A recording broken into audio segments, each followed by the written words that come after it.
translucent silicone mat. I just got it. Let's open it up, see what it looks like when you get it, and we'll see what kind of coverage I get. You can see the size right there.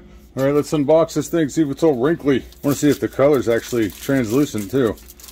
All right, look at that. Not bad. Ooh, that's not bad.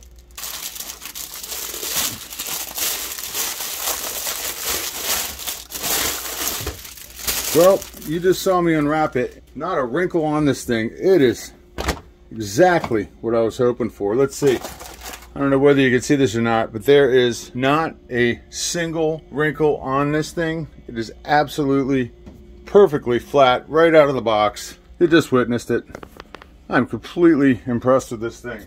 So this is supposed to be dishwasher safe and heat resistant, which is going to be perfect for me because I cook all my stuff in an air fryer just off to the side here. I could pull the big pan out and set it on here while it cools off enough for me to clean it. Absolutely the right size. I got the right size. I love it. No wrinkles. Silicone kitchen mat. I'm going to have to get one of these for my mom. She'll love it.